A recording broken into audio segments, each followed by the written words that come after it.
Folks, 2-minute warning on break. We're going to come back and Brother Mickey will carry us until lunchtime. So get that last cup of coffee, help Bob find his hearing aid unless he's found it already, and come back in 2 minutes. Thank you.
I know what it is because I coach girls basketball. Oh, he played at OLTH on your sweatshirt. Yeah. Our Lady of Professional Health. Oh, oh, yeah. Yes, right? My mother's son. Yeah. Yeah. Okay. Okay, we're going to get Brother Mickey back from sales in the back, and knowing that he will be available during lunchtime for anybody else who wants to purchase beautiful Christmas cards and calendars, which are the best calendars for 26, other than Brian Stevenson's calendar, which I get every year. I buy both of them, you know.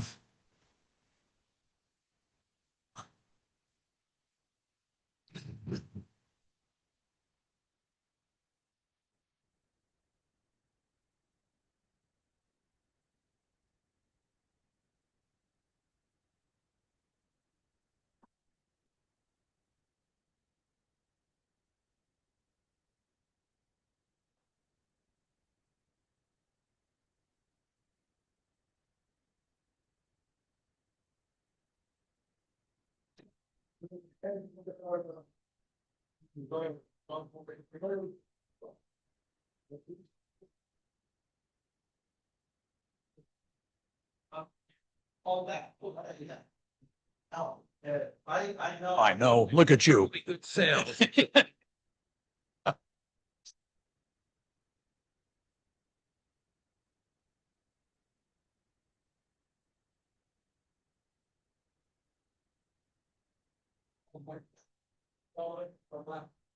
Yeah. Yeah, I know we're ready now because Kevin McCarthy's here with his winter coat, so we're good. All right. Okay.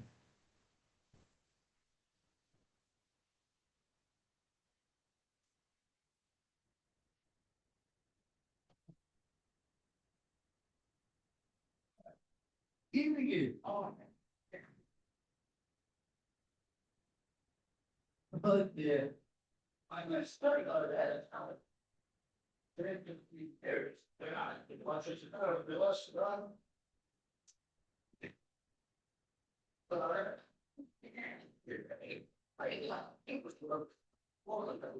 All right, they have me on a short leash here. So I'm gonna get going. Are you all watching and paying attention to Bishop Seitz of El Paso, Texas?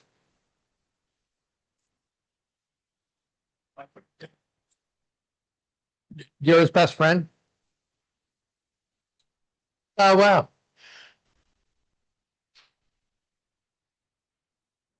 Yeah, I would love to. Anyhow, Bishop Seitz is controversial in some circles, a hero to this kind of circle, but he's been very outspoken about immigration work. Of course, being from El Paso, he would be. And Pope Leo recently, as you probably know, wrote a letter to the bishops of the United States saying they have to be more vocal about. I was on a retreat last week. Well, I better get it. I'm time-wise. Anyhow, he said this, when Black Lives Matter was a big thing, Bishop Seitz brought his whole staff to a Black Lives Matter rally. And they knelt and were silent for 8 minutes or whatever the time was. And he held up a Black Lives Matter. I'm sure he got death threats from all those good Catholics afterwards. But he wrote this in the diocesan paper. How do we begin to diagnose the soul of our country? We suffer from a life-threatening case of hardening of the heart. We Americans need our hearts checked. Our hearts have grown too cold and too hard, and that bodes ill for the health of our nation. Joan Chittister said, prophets know what it's like to be suffocated under the weight of meaningless laws when the soul is crying out loud for a new vision of leadership. And so when George Floyd died, I had done a set of Stations of the Cross following a trip to Kenya, and I took the first station, the third station, which is Jesus' First Fall, and converted it into a little bit and wrote I Can't Breathe there to go with George Floyd, and I posted it. And I think it was 100,000 views. And these guys wrote me, 3 priests who were going to a Black Lives Matter rally in Atlanta, Georgia, asking for permission to use the picture on their protest sign. And then this woman I've kind of been following, I never knew who she was, but twice now I've been given retreats and they say, oh, that's Sister Quincy. She's a Cincinnati Dominican. And she goes to all the big events. She no longer lives in Washington, but she was very much involved in causes down there. And when the president, his first term, you may recall, when he went to the Episcopal Church and held the Bible upside down, and then the next day he was supposed to give a speech at the St. John Paul II Institute in Northeast Washington. And he arrived, and there was a ton of Catholic protesters out front with Sister. I saw this picture in the paper. I wasn't there. And that was her sign. This is evil. And she was a big proponent of Black Lives Matter. And that's when I showed it. Somebody said, oh, that's Sister Quincy. And I asked around. I've even been in touch with her mother house and wrote her a letter. But they said she's quite the activist and only wears the habit when she goes to protest marches as a sign of witness, like Catherine of Siena. And on the bottom right, it's a group that went when the first time of go-rounds with immigrants, and they were taking children out of their parents' arms and putting them in cages. Remember that one? Well, this group went, again, Catholic protesters, and laid on the floor of the Capitol, right underneath the dome, in the form of a cross as a protest sign. And what they had on their chests were photographs of the children who had been taken. There are now 2,000 children from that time who can't be relocated to their parents because their parents were deported and the children were kept here. And we saw them before that. I'll skip over that picture. That's the No Kings rally I was at before. And one of my great heroes, Pope Francis, said she was his favorite living nun. Sister Norma Pimentel, who works on the border in Texas, has for 25 or 30 years run a hospitality center. And she wrote, as leaders today, we must allow ourselves to be uncomfortable and to do more. True leadership unfolds by accompanying others who are suffering. There's Bishop Seitz this was just this summer in El Paso at the border wall. And I don't know if they're still doing it or not. Do you know, Kevin? They used to have a mass where they would pass people on the Mexican side of the border on the American, and they'd pass communion through the fence. This is Archbishop Gomez who's not noted as the most liberal progressive bishop, but there he was. They had a mass to end raids in Los Angeles. And I just lived these signs. I need to be able to tell my grandchildren I did not stay silent. And blessed are the peacemakers. This was the group on the way to bring communion to the detainees in Chicago, and they were stopped. There were 1,000 of them, and they had this Eucharistic procession. These are the 7 principles of Catholic social teaching, which are available if you ever want to reach out. I've had all kinds of groups all over the country asking to reprint these as posters or cards, or then USCCB uses them in their publications. But it's the call to family and community, life and dignity of the human person, option for the poor and vulnerable, solidarity, rights and responsibilities, the dignity of work, and care for God's creation. And these were initially produced by Catholic Relief Services, which came up to Camden to film if you watch the videos, they're free, of course, on YouTube, CST 101. You'll love them if you haven't seen them already. Very highly well produced. They're only about 5-6 minutes long. And each one starts with me starting the drawing. And by the end of 5 minutes, the drawing's all finished, and I throw the pastel down and walk off. But really, it took all day to do it. But but then they're really well done. Jim Martin narrates one of them. Different prominent people do them. We did the first one out of order. The 7th teaching is care for God's creation, but we did that on the day that Pope Francis had released Laudato Si. So to celebrate that as a social justice thing. This was commissioned by a woman during the last crisis, immigration crisis, and she said, could you please do a picture of the Holy Family in a cage? So that's what they are here. I never met the woman, didn't know her until last year. I went to Notre Dame to do 3 murals, 3 different occasions, 3 murals. And she came up, the professor comes up to introduce herself. I don't remember her name. And she said, I'm the woman who commissioned that picture of. I said, oh my God, she teaches at Notre Dame, and she wanted this as part of her doctoral thesis. Never close the door to those who in the depths of their hearts long to be able and enter and feel welcome, Pope Francis. And then this is, again, the first time the crisis hit in the first term, I was speaking at the Los Angeles Religious Education Congress, which is a big deal. The last year I went, it was 38,000 people. And the day before it starts, they have the Youth Day for all the kids from all over the Catholic high schools in the Archdiocese of Los Angeles. It's all at the Anaheim Convention Center. Anyhow, I was invited to give a talk. 300 kids were in the room. It was packed. And it was right when the immigration stuff was starting up. So I did these pictures for them to color. Jesus as a Native American, the Holy Family, Asian, Jesus Middle Eastern, African, Madonna and Child, and San Jose. And we had crayons for all the kids. And we could not get them out of the room.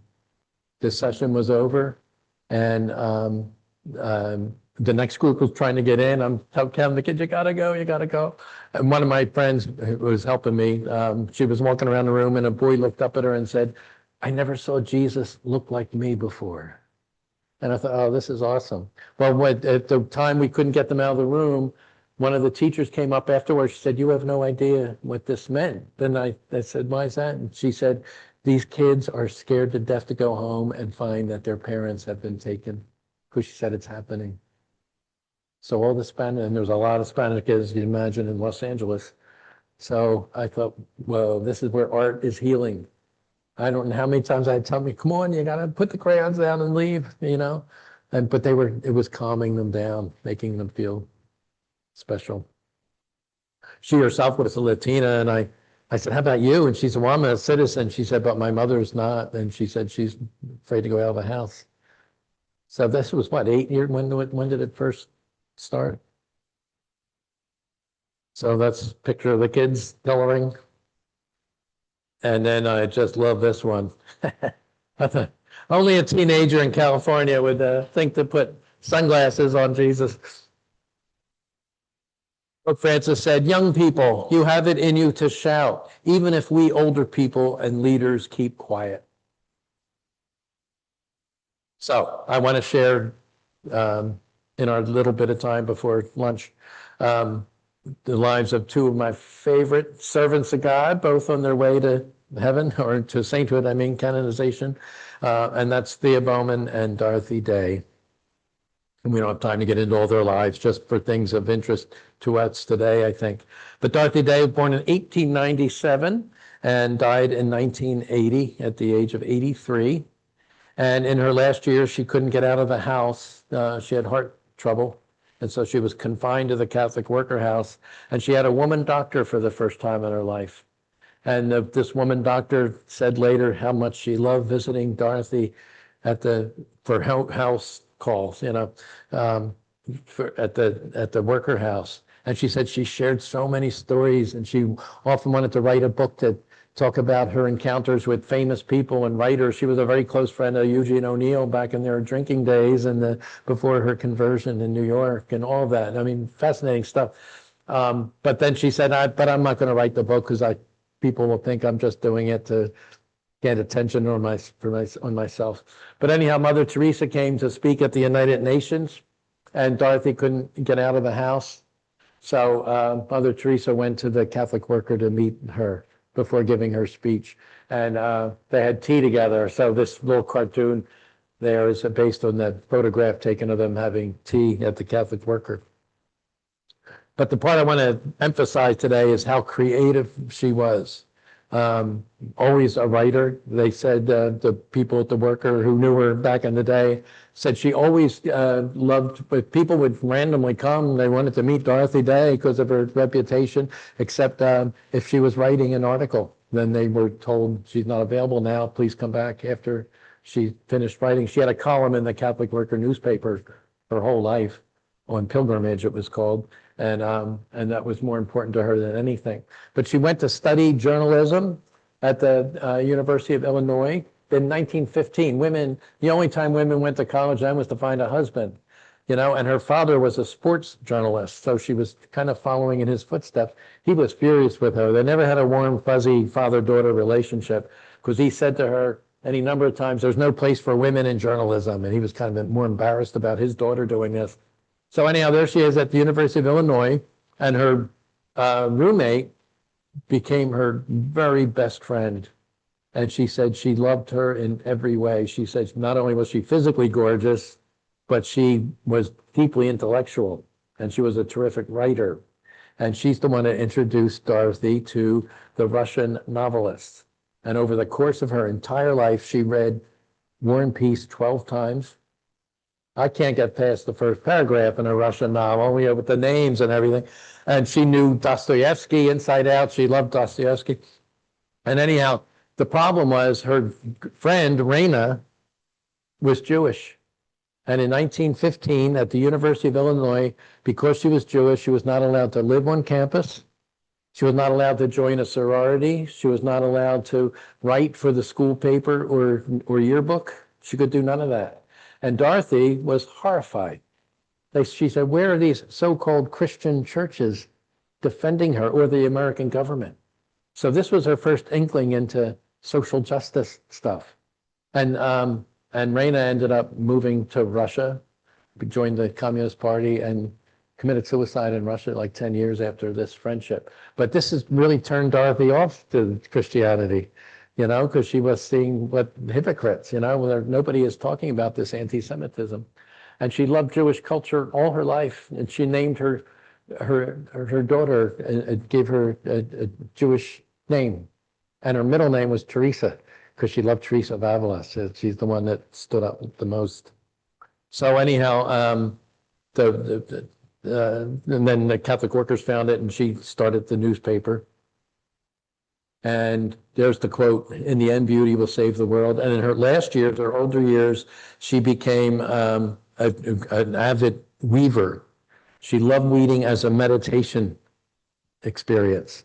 And she was inspired to do it by Mahatma Gandhi, who did weaving while he was meditating.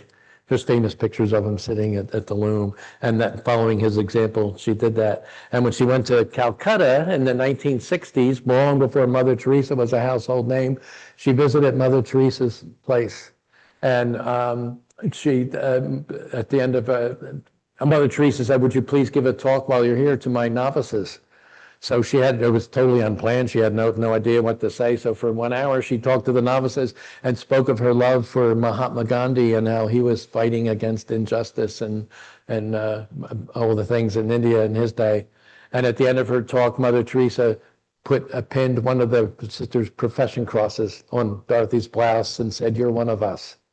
So they became good friends. So when she went, as I showed you, to have tea with Dorothy at the Catholic Worker, and on Dorothy's 80th birthday, she couldn't get out, of course, but Cardinal Cook delivered to her a personal greeting from Pope Paul VI, and Mother Teresa sent her a birthday card and signed it. And Dorothy said that was her most treasured possession of her entire life, to have that note from Mother Teresa. So pretty amazing stuff. Cardinal Spellman, by the way, prior to Cardinal Cook, couldn't stand Dorothy Day. And he even wanted her to take the word Catholic out of the Catholic Worker. And he called her into the office. He didn't speak to her personally. He had his assistant say, "The Cardinal wants you to take the Catholic." And she's kind of like thinking in her head, well, the whole point of the Catholic Worker is to promote Catholic social teaching, but this is before Vatican II. Catholic social teaching wasn't a thing. It was pray, pay, and obey, you know? And so she said, "Well, I'll go home and discuss this with the other workers, because that's how we do things there. We'll vote on it." And she did. And of course they said, "No, the whole point of Catholic Worker is to promote Catholic teaching." So they never did it, of course, and he never called her on it. So they always wondered what she would have done if he insisted on it. But he made the comment. Turns out he hated her because she was voting. All the CEOs of General Electric and all the big corporations went to him and said, "You got to get rid of her. She's making us look bad." At her anti-nuclear protests and Vietnam War and all that stuff, they were the weapons makers and suppliers. And they said, "You got rid of her." And he said, I wish she'd just move over to Hoboken and get out of my hair." He said, "I'd kick her out of the diocese myself." He said, "But everybody come after me for picking on poor Saint Dorothy Day." And she said of him, "He can't stand me, but as soon as I die, he's going to make me a saint and take all the credit for it." So he never called her on it again. So as I said, they don't know what to do. And his defense, there's two sides to everybody. I'd have to say during World War II, he did a lot to help Jews as best as he could and make people aware of what was happening to the Jews in Europe. So he did have his good side. Anyhow, in addition to weaving, Dorothy loved the opera. She would, when people could, give her tickets, she'd go to the opera. And when the first time she made any money at all, she left college in disgust with what was happening to Raina and moved to New York, wanting to be a journalist. She went to the New York Times and they said, "We don't hire girls." They said, "Well, maybe have you do a story once in a while on fashion or gardening." And she said, "No, I want to write." It was the largest wave of immigrants in the United States was the Jewish population in the teens. And she said, "I want to be a journalist writing about that." And she moved into the Lower East Side. If you ever get down there, you can go to the Museum of the American Immigrant. And that's awesome. I mean, they take you on tours through the neighborhood. And we went to one, I went on once, and went to a house that she didn't live in it, but she got an apartment in one of these Jewish immigrant apartment houses, which were crammed with people. The one that I saw said it had, I think, 150 families in it and one bathroom. and it was dire poverty, and that's where she chose to live. So that she went to the communist and socialist newspapers who were willing to hire her. They didn't care if she was a girl, you know. And so she never officially joined the Communist Party or Socialist Party, but because she worked for them, that's what Cardinal Spellman and others said. She was a communist. You can't believe anything, you know. So that became her lifelong fight, you know. But anyhow, she would had an apartment next to this Jewish immigrant couple, an older couple. And when she'd come home from work all day, she'd sometimes find dinner, that they would leave dinner for her at her front door. And she just loved Judaism all her life because of Reina and that. And she said Jewish ritual taught her more about the Eucharist than anything else, because she started comparing. But one of the things she did with her very first paycheck she received was she bought a Victrola so she could listen to the opera and classical music in her apartment. And so it was a lifelong love. And that's what she said on the left. Music is my greatest recreation. And on the right, she's listening to Live at the Met, which was on the radio every Saturday afternoon at 1 o'clock. And the workers said you knew you were not allowed to disturb her at 1 when she was listening to the opera. And one time she had a real contentious meeting scheduled with the mayor or somebody in New York. Everybody was always after her. And so she listened to Wagner operas all morning to kind of calm down, to get ready. And she said, in my next life, I want to come back as a Wagnerian heroine. So I was so thrilled when Pope Francis, remember when he addressed the United States Congress, first Pope in history, and those Republican Congress people who boycotted it, because they said we don't want to be lectured to by the Pope, Catholic Republicans, lectured to by the Pope on the environment. And he never even mentioned the environment. And he mentioned 4 great Americans that we need to pay attention to today. And Dorothy Day was the third one. I thought, I was watching it on TV. I thought, I can't believe I am hearing the Pope talk to the United States Congress about Dorothy Day. Then he got to Thomas Merton. That was the 4th subject. And I was in a puddle on the floor by then, you know. So there it is. 4 individuals with 4 dreams. That's what he called them. And there's the quote I just said, Jewish food ritual gave me a sense of the sacramental. I began to know Jewish people in the breaking of the bread. Catherine of Siena said, by this light I shall know that you, eternal Trinity, are table, food, and waiter for us. She compared the Holy Trinity to going to a restaurant. and the God, the Creator, is the table that everything's resting on. Christ is the food that we eat, and the Holy Spirit delivers it to us. Isn't that neat analogy? She was jailed many times. That's where she learned the Psalms. And she said the only reading material in jail was the Bible.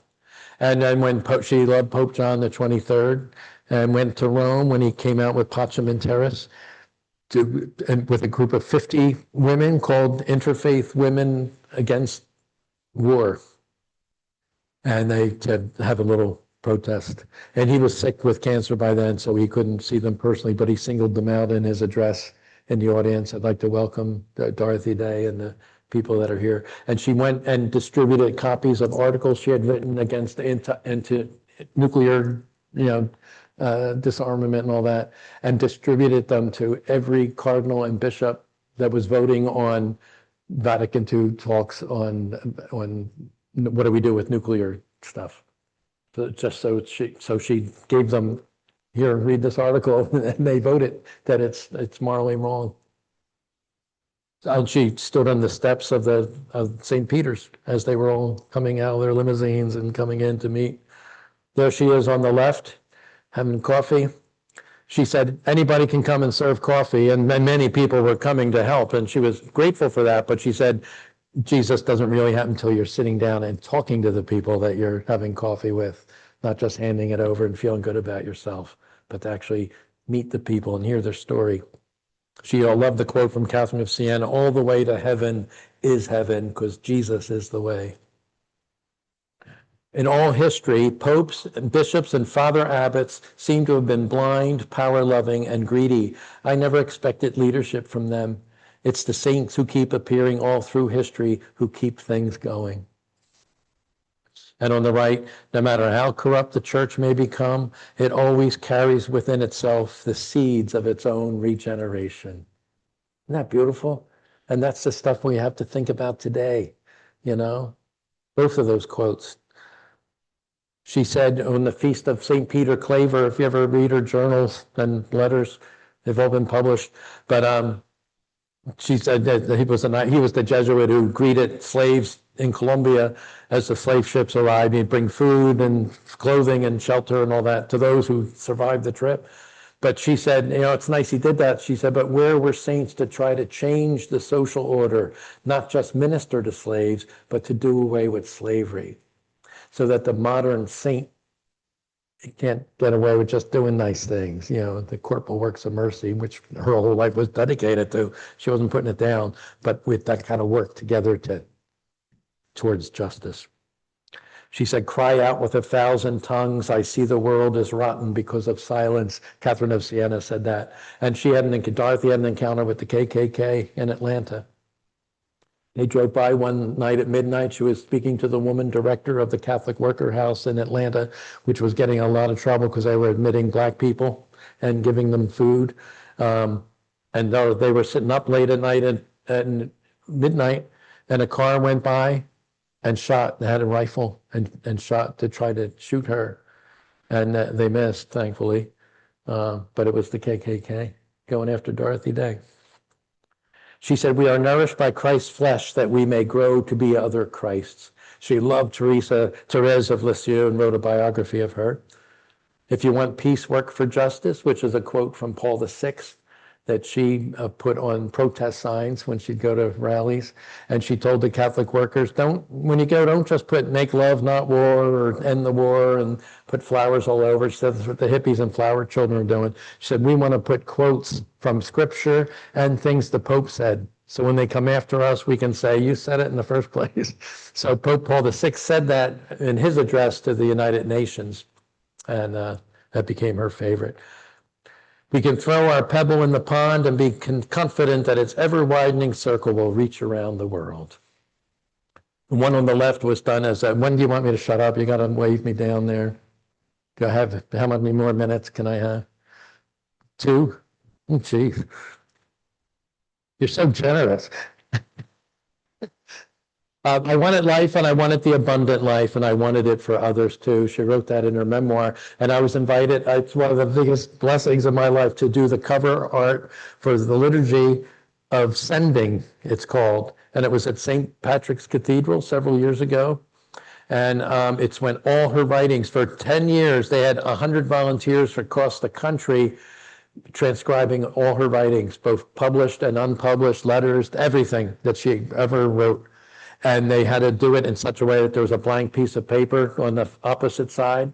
And this is all towards canonization, because that all had to be sent to Rome to be reviewed. And that the blank page was for whoever reads it over there to take notes and all that stuff.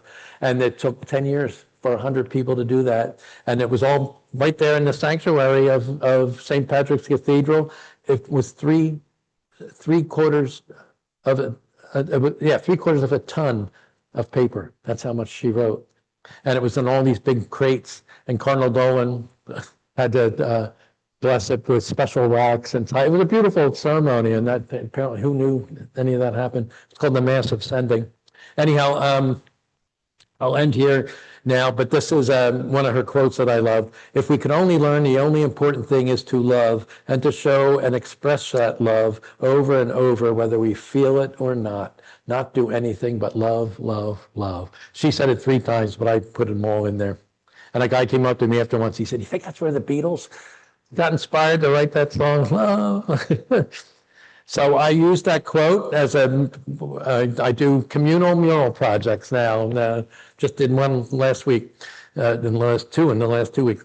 But this was one of the first ones I did, and we used that quote at St. Francis de Sales Church at 96th and Lexington, just down from Mount Sinai Hospital in New York. And it was August, and mothers and their kids and all kinds of people showed up to help paint. And this is what I do. I draw it on the wall with a Sharpie, and then everybody fills it in. This one was done in 1 day, but they usually take 3. But there's the finished product, that quote. And you want me to cut off Thea Bowman until after lunch? Do you want me to cut off Thea Bowman for till after lunch? Or Thea, after all she went through? Okay, well, do a look at her after lunch. I'll just keep you here an extra hour. How's that? So what now, lunch is now until what time? 1 o'clock. We go back 1 o'clock. 30.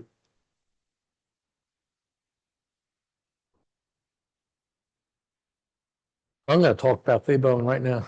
No, that's fine. I'll do her.